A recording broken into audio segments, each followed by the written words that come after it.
राधे राधे, जय हिंद साथियों मैं कमलेश यादव, आपका भाई, आप सभी का आपके अपने यूट्यूब चैनल स्टडी क्लासेस में स्वागत करता हूं। उम्मीद करता हूं कि आप सभी लोग अच्छे होंगे, मस्त होंगे और आप सभी लोगों की पढ़ाई अच्छे से चल रही होगी। साथियों, जैसा आप सभी को ज्ञात है कि हम सभी लोग सेकेंड सेमेस्टर की कंप्लीट मैथ पढ़ रहे हैं, जिसमें आप सभी का एलसीएम और एचसीएम जो आपका फर्स्ट चैप्टर है उसको हम लोग पढ़ा जा रहा है, जिसमें हम लोग 2 वीडियो देख चुके हैं। आज हम लोग उसी के आगे कैरी ऑन करते हैं।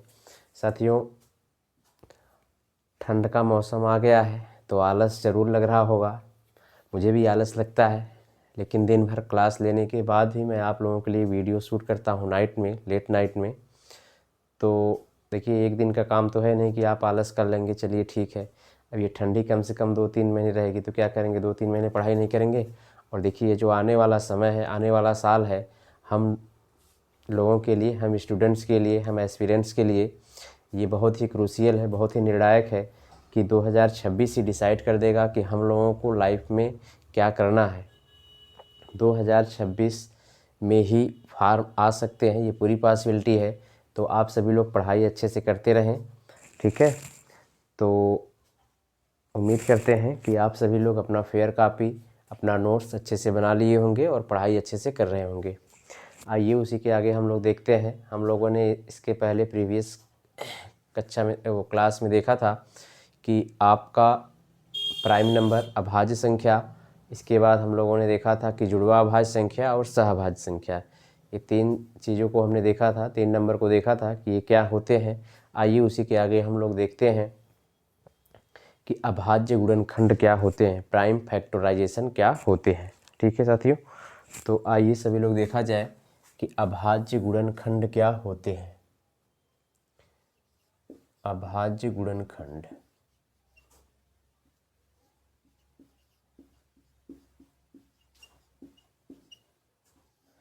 इसको साथियों इंग्लिश में कहते हैं प्राइम फैक्टराइजेशन।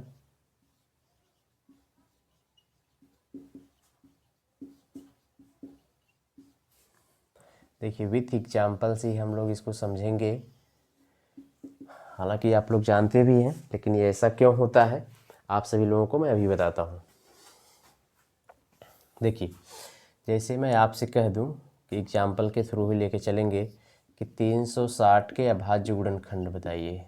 360 के अभाज्य गुणनखंड निकालिए।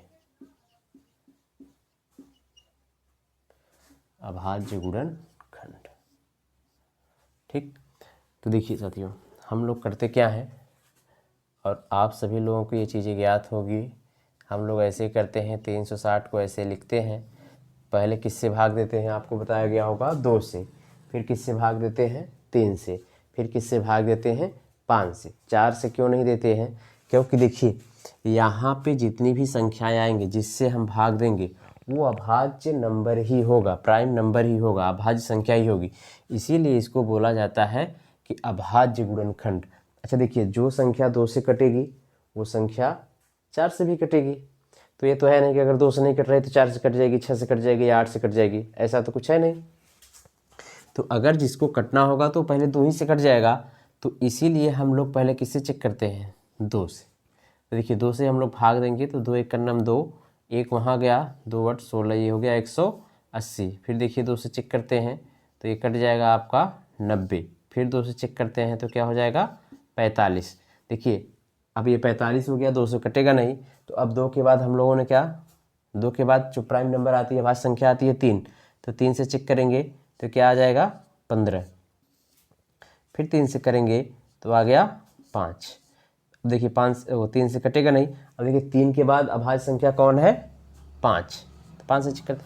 देखिए हमेशा अभाज्य संख्या से ही चेक करना है। देखिए हमने पहले 2 से चेक किया, 2 के बाद अभाज्य संख्या 3 आती है, 3 से चेक किया, 3 के बाद 5 से, 4 से नहीं चेक करना है। केवल अभाज्य संख्या से ही, अभाज्य नंबर से ही हमको डिवाइड करना है, यहाँ काटना है, ठीक है।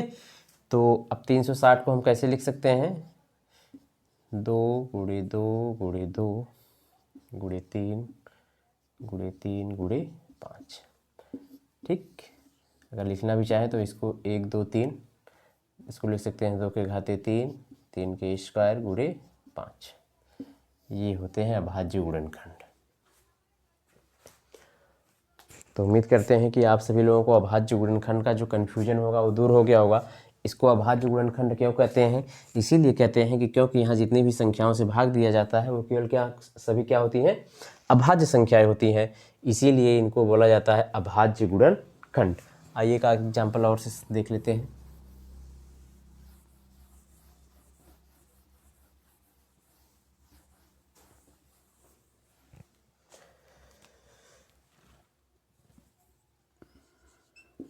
एक छोटा सा एग्जाम्पल ले लेते हैं 60 के अभाज्य गुणनखंड।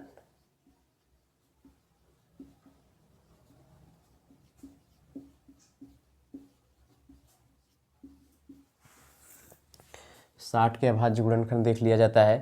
तो हमने बताया कि 60 को ऐसे लिखेंगे, पहले भाग देंगे 2 से 30, फिर देंगे 2 से 15। तो देखिए अब ये 2 से कटेगा नहीं, फिर भाग देंगे 3 से, फिर भाग देंगे 5 से। ठीक, तो 60 को आप क्या लिख सकते हैं? 2 गुणे 2 गुणे 3 गुणे 5, ये होते हैं अभाज्य गुणनखंड। ठीक है, तो उम्मीद करता हूँ साथियों कि आप सभी लोगों को अभाज्य गुणनखंड अच्छे से समझ में आ गया होगा। आइए अब हम लोग देखते हैं नेक्स्ट कॉन्सेप्ट आपका क्या है। साथियों आइए हम लोग देखते हैं कि आपका अगला कॉन्सेप्ट है अपवर्त या गुणज। इसको इंग्लिश में बोलते हैं मल्टीपल। ठीक है, कि मल्टीपल क्या होता है, गुणज क्या होता है, अपवर्त क्या होता है। देखिए हम लोगों ने बेसिक चीज़ें पढ़ ली हैं, अब लोग अपने मेन कॉन्सेप्ट एलसीएम और एचसीएफ की तरफ धीरे धीरे बढ़ रहे हैं। अब जल्द ही आपका एलसीएम और एचसीएफ शुरू हो जाएगा। लेकिन देखिए एलसीएम शुरू होगा यहीं अपवर्त से ही, इसके बाद हम लोग पढ़ेंगे अपवर्तक। ठीक है, तो ऐसे ही फिर समापवर्त समापवर्तक, इसके बाद हम लोग आएंगे अपने मेन टॉपिक पे एलसीएम और एचसीएफ क्या है और उसके कितने तरीके हैं, कैसे कैसे वो निकलते हैं। तो पहले इन सभी चीज़ों को जानना ज़रूरी है, बिना इसके आप आगे चीज़ें समझ नहीं पाएंगे। तो देखिए हम लोगों का साथियों अगला टॉपिक है अपवर्त, यानी जिसे हम लोग कहते हैं गुणज, इंग्लिश में कहते हैं इसको मल्टीपल। तो क्या होता है ये कि ऐसी संख्या जो दी गई संख्या से पूरी तरह विभाज्य हो जाए, ऐसी संख्या जो दी गई संख्या से पूरी तरह से विभाज्य हो जाए, उसे उस संख्या का मल्टीपल गुणज या अपवर्त्य कहा जाता है। आइए देखते हैं एग्जाम्पल। जैसे अभी हम आपसे कह दें कि 2 के अपवर्त्य बताइए।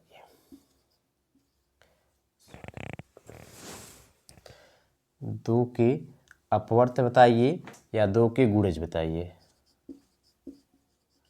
2 के अपवर्त्य या गुणज।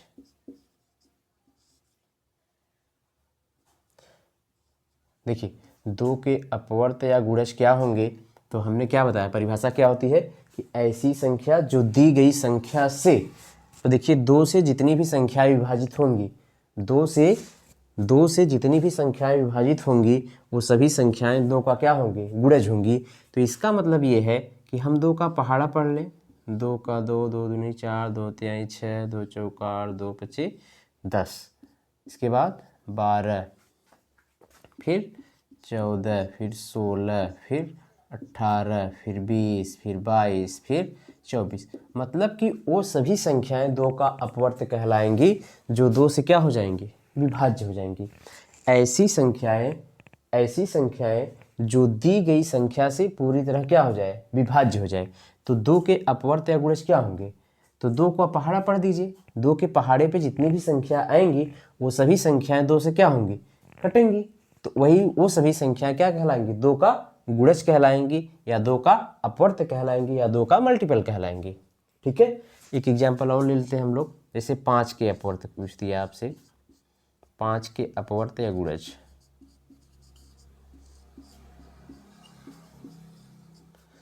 देखिए 5 के अपवर्त्य या गुणज क्या होगा, 5, 10, 15, 20, 25, 30, 35, 40, 45, 50, 55, 60, आगे भी बहुत सी संख्याएं हैं जो 5 से कट जाएंगी। तो वही सभी संख्याएं जो 5 से क्या हो जाए, विभाज्य हो जाए, पूरी कट जाए, वही क्या कहलाएंगी, 5 की गुणज कहलाएंगी या अपवर्त्य कहलाएंगी। देखिए ये भी संख्या 5 से कटेगी, ये भी 5 से कटेगी, सारी संख्या 5 से कट रही हैं। ठीक है, तो जब भी आपको गुणज या अपवर्त्य कहा जाए तो आपसे तुरंत दिमाग में लगाना है कि ऐसी संख्याएं जो दी गई संख्या से पूरी तरह क्या हो जाए, विभाज्य हो जाए। देखिए जितनी भी संख्याएं हैं यहाँ वो सब सारी संख्याएं 5 से क्या हो रही हैं, विभाज्य हो रही हैं। और परिभाषा क्या कहती है कि ऐसी संख्या जो दी गई संख्या से पूरी तरह से क्या हो जाए, विभाज्य हो जाए। तो दी गई संख्या क्या है, 5 है, और 5 से जितनी भी संख्याएं विभाज्य होंगी वो सभी संख्याएं 5 का गुणज कहलाएंगी। ठीक है, आइए अब हम लोग आगे देखते हैं। आपका अपवर्त हो गया। अब हम लोग देखेंगे कि अपवर्तक क्या है। देखिए अपवर्त को गुणज कहते हैं और अपवर्तक को गुणनखंड कहते हैं, फैक्टर। आइए देख लेते हैं वो। साथियों देखिए अपवर्त आप लोग देख लिया कि अपवर्त क्या होता है। अब हम लोग देखेंगे कि अपवर्तक क्या होता है। देखिए अपवर्तक होता है साथियों कि ऐसी संख्या जो दी गई संख्या को पूरी तरह से विभाज्य कर दे। अपवर्त में हमने पढ़ा था कि ऐसी संख्या जो दी गई संख्या से विभाज्य हो जाए, और अपवर्तक में ये है या गुणनखंड में ये है कि ऐसी संख्या जो दी गई संख्या को विभाज्य कर दे। उसमें था से विभाज्य कर दे और इसमें है को विभाज्य कर दे। आइए एग्जाम्पल के थ्रू देखते हैं, तब आपको ज़्यादा कन्फर्म होगा। देखिए परिभाषा क्या कहती है, पहले सभी लोग परिभाषा अच्छे से लिख लेंगे कि ऐसी संख्या जो दी गई संख्या को पूरी तरह से विभाज्य कर दे। दी गई संख्या को विभाज्य कर दे, और वहाँ था जो दी गई संख्या से विभाज्य हो जाए। जैसे एक छोटा सा नंबर ले लेते हैं 6, और हम आपसे पूछते हैं कि 6 के अपवर्तक या गुणनखंड बताइए। अपवर्तक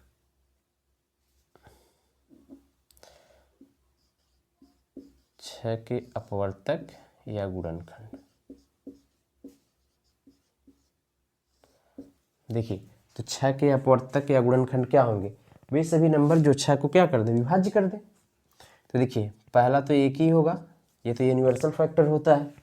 1, 2, 3 और 6, ये 4 संख्याएं ऐसी हैं जो 6 को क्या कर देंगी, पूरी तरह से विभाज्य कर देंगी, और यही संख्याएं 6 का क्या कहलाती हैं, फैक्टर, गुणनखंड या अपवर्तक। ध्यान रखिएगा, अपवर्तक, गुणनखंड, फैक्टर। ठीक है ना। तो देखिए परिभाषा समझाते हैं। जो दी गई संख्या को, तो दी गई संख्या क्या है, 6, तो 6 को ये सभी संख्या विभाज्य कर रहे नहीं करेंगे। देखिए 1 भी कर रहा है, 2 भी कर रहा है, 3 भी कर रहा है और 6। ठीक है। दूसरा एग्जाम्पल ले लेते हैं हम, जैसे 12। आपसे पूछ दे कि 12 के अपवर्तक, 12 के अपवर्तक या गुणनखंड, तो हम वो सभी संख्या ले रहे हैं जो 12 को क्या कर दें, विभाज्य कर दें, पूरी तरह से काट दें। तो देखिए पहले तो 1 ही हो जाएगा, फिर 2, फिर 3, फिर 4, फिर 6 और फिर 12। ठीक है। तो 12 के गुणनखंड या अपवर्तक ये सभी संख्याएं हैं। ये सभी संख्याएं 12 को क्या कर देंगी, विभाज्य कर देंगी। और अपवर्त में हम क्या पढ़ रहे थे कि सभी संख्याएं उस संख्या से विभाज्य हो रही थी। ठीक है, यहाँ विभाज्य कर रही है, वहाँ विभाज्य हो रही थी। ठीक है। देखिए एक चीज आपको बता दें, देखिए जो गुणज होता है या अपवर्त जिसे मल्टीपल कहते हैं, वो इनफाइनाइट होते हैं। वो क्या होते हैं, इनफाइनाइट होते हैं। लेकिन जो अपवर्तक होते हैं, गुणनखंड होते हैं, वो गिने जा सकते हैं, वो निश्चित होते हैं। ठीक है ना, फाइनाइट होते हैं। ठीक, तो हम फैक्टर को ज्ञात कर सकते हैं। किसी भी संख्या के कितने फैक्टर हैं उसे हम ज्ञात कर सकते हैं। देखिए इसके 6 के फैक्टर 1, 2, 3, 4, 4 फैक्टर होते हैं। 12 के फैक्टर 1, 2, 3, 4, 5, 6। लेकिन मल्टीपल अगर हम यहीं से कह दें अभी आपसे कि 6 के मल्टीपल बताइए, तो क्या होगा, 6, 12, 18, 6 की पहाड़ा पढ़ते जाइए, 6 के मल्टीपल निकल जाएंगे। लेकिन फैक्टर क्या है, लिमिट है उसके। ठीक है, यही अभी हम आपसे कह दें कि 12 के वो बताइए, गुणज बताइए, अपवर्त बताइए, तो आप 12 का पहाड़ा पढ़ेंगे, तो 12 का पहाड़ा तो अनंत तक जा सकता है ना। लेकिन अगर हम आपसे कहते हैं कि 12 के अपवर्तक या गुणनखंड बताइए, तो ये क्या है, एक लिमिट संख्या है ये तो ना। तो याद रखिएगा, गुणज इनफाइनाइट होता है, जबकि गुणनखंड या अपवर्तक फाइनाइट होता है। ठीक है, आइए अब हम लोग देखते हैं साथियों कि आपका अगला कॉन्सेप्ट क्या है। साथियों देखिए आपका अगला कॉन्सेप्ट है समापवर्त, कॉमन मल्टीपल। देखिए हम एक एक स्टेप करके एलसीएम तक पहुंच पाएंगे अभी। देखिए एलसीएम का जो फुल फॉर्म होता है लोवेस्ट कॉमन मल्टीपल। तो हमने पहले मल्टीपल पढ़ लिया, अब कॉमन पे आ गए हैं, और ये जो अगला हेडिंग हम लोग पढ़ेंगे वो सीधा लोवेस्ट एलसीएम पे पहुंच जाएंगे, ठीक है ना। तो देखिए बड़ा अच्छा तरीका है। देखिए बेटा, समापवर्त क्या होता है। देखिए समापवर्त के लिए कम से कम आपको दो संख्याएं चाहिए। कितनी संख्याएं? दो संख्याएं। अकेले किसी संख्या का समापवर्त नहीं निकल सकता, ठीक है ना।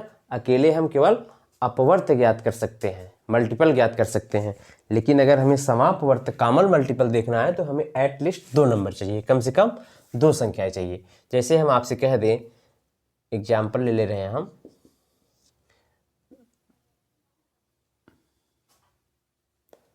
4 और 6, 4 और 6 के समापवर्त बताइए। समापवर्त बताइए। देखिए 4 और 6 के समापवर्त क्या है। तो बेटा पहले हमें समापवर्त नहीं, पहले हमें क्या चाहिए? अपवर्त। क्या चाहिए? पहले मल्टीपल चाहिए। देखिए तो हम जब इसको सॉल्व करेंगे तो पहले हम 4 के मल्टीपल ले लेते हैं, गुणज। 4 के अपवर्त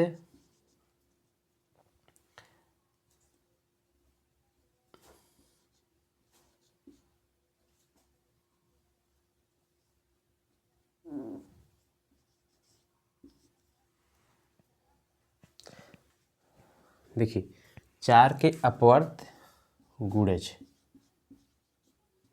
या मल्टीपल क्या होते हैं? 4, 6, 4, 8, 4, 8, 12, 16, 20, 24 अनंत तक जाएगा। उसी तरह हम आपसे कहें कि 6 के अपवर्त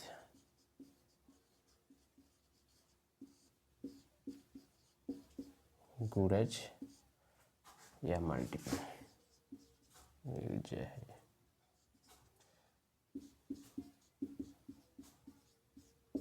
तो क्या होगा? 6, 12, 18, 24, 30, ठीक है। तो देखिए हम पहले क्या करेंगे? मल्टीपल निकाल लेंगे, गुणज निकाल लेंगे। इसके बाद बेटा हमें चाहिए समापवर्त यानी कॉमन मल्टीपल। देखिए क्या चाहिए? समापवर्त। देखिए इंग्लिश भी जानना जरूरी है, क्योंकि इंग्लिश आपको आसान पड़ेगी यहाँ पे, ठीक है ना। ये सब वर्ड आपको अपवर्त, अपवर्तक, गुणज, गुणनखंड, समापवर्त बार बार कन्फ्यूज करेंगे, तो इंग्लिश को भी आप लोग याद रखिए। तो देखिए हम निकालेंगे समापवर्त। समापवर्त का मतलब होता है कॉमन मल्टीपल।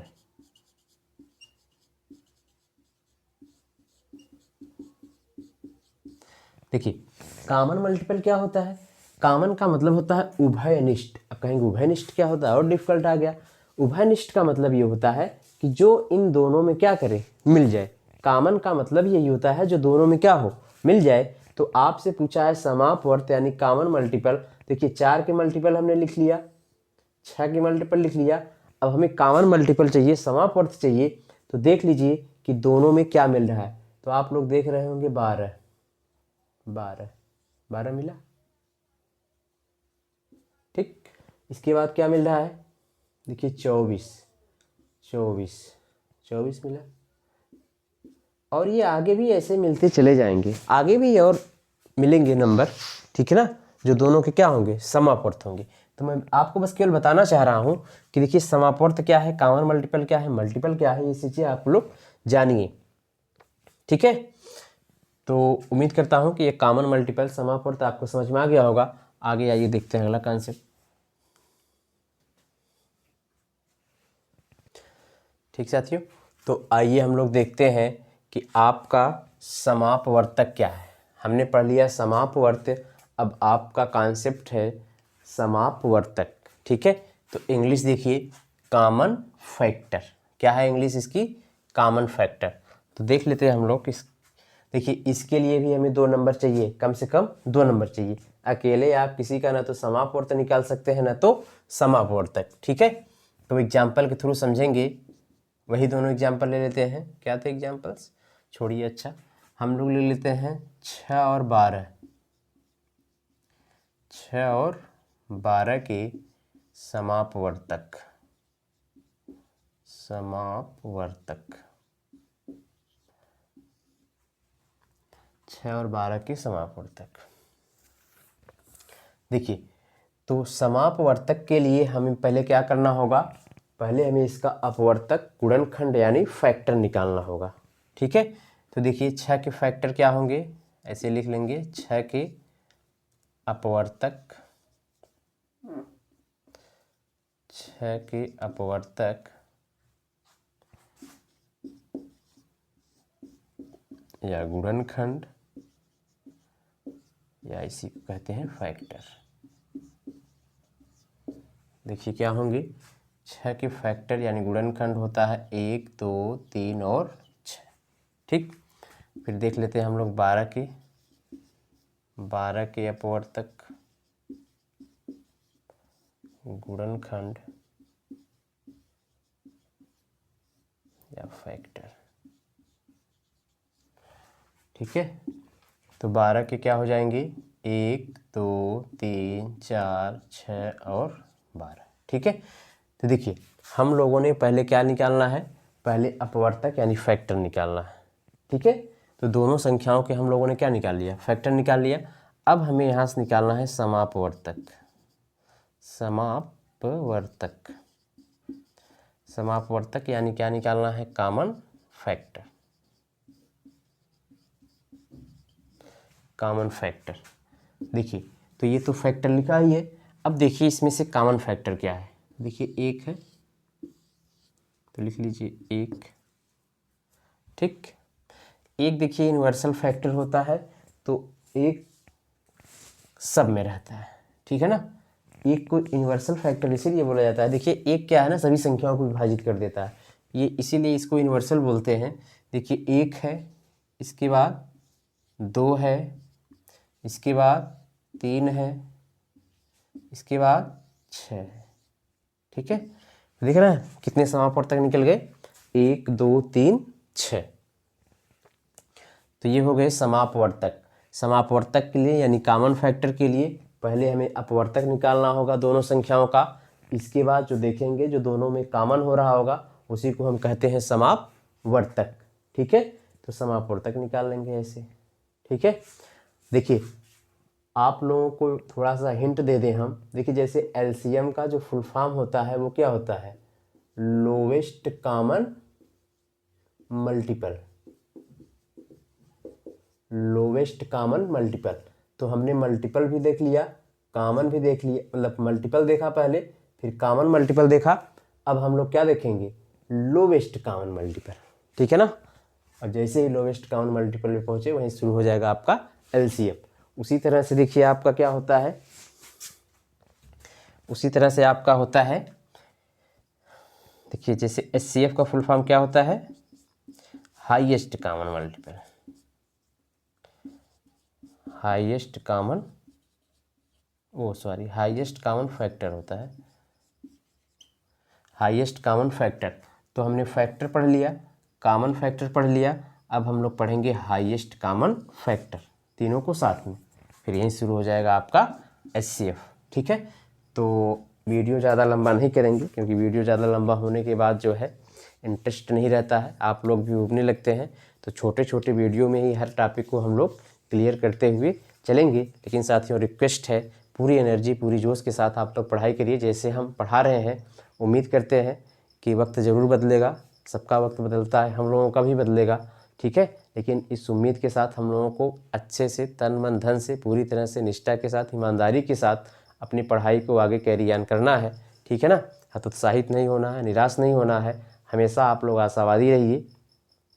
ठीक है, निराशावादी मत रहिए, किसी भी निगेटिव विचार को अपने दिमाग में घुसने मत दीजिए। ठीक है ना, क्योंकि निगेटिव विचार आदमी को खा जाता है। तो हमेशा आशावादी रहिए, ऑप्टिमिस्ट रहिए, पेसिमिस्ट होने की कोई ज़रूरत नहीं है। ठीक है, और हम लोग पढ़ लिख के अगर ऐसे निराशावादी विचारों को अपने अंदर उत्पन्न होने देंगे तो फिर ये बहुत ही दुखद घटना समाचार है। ठीक है, हम लोगों के लिए। तो हमेशा आशावादी रहिए, हमेशा पॉजिटिव विचार सोचिए, नेगेटिव विचार के दिमाग में आने नहीं देना है। ठीक साथियों, तो उम्मीद करते हैं कि सारी चीज़ें आप लोगों को अच्छे से समझ में आई होगी। एक बार हम साइड हो जाते हैं, आप लोग अपने फेयर कॉपी में सारी चीज़ें अच्छे से लिख लेंगे। फेयर ज़रूर बना के पढ़िएगा। उम्मीद करते हैं कि ऐसा मैं, देखिए सब पढ़ाते अच्छे हैं, लेकिन मुझे ये है कि मैं चीज़ों को थोड़ा सा क्लियर करके चलता हूँ। ठीक है ना। जितने मैं एलसीएम मान के चलिए, आपको कम से कम 7, 8, 10 वीडियो एलसीएम केवल पढ़ाएंगे। लोग एक वीडियो में एलसीएम और एचसीएफ ख़त्म कर देते हैं, इतनी स्पीड से पढ़ाते हैं कि आपको कुछ समझ में नहीं आता है। तो मैं धीरे धीरे ही पढ़ाऊँगा, चीज़ों को क्लियर करके पढ़ाऊँगा। समय लग जाएगा, क्या दिक्कत है, अभी हम लोग के पास समय बहुत है। ठीक है ना। तो अब आप लोगों से यहीं से अलविदा लेते हैं। अपना और अपनों का ख्याल रखिएगा। Bye bye, take care.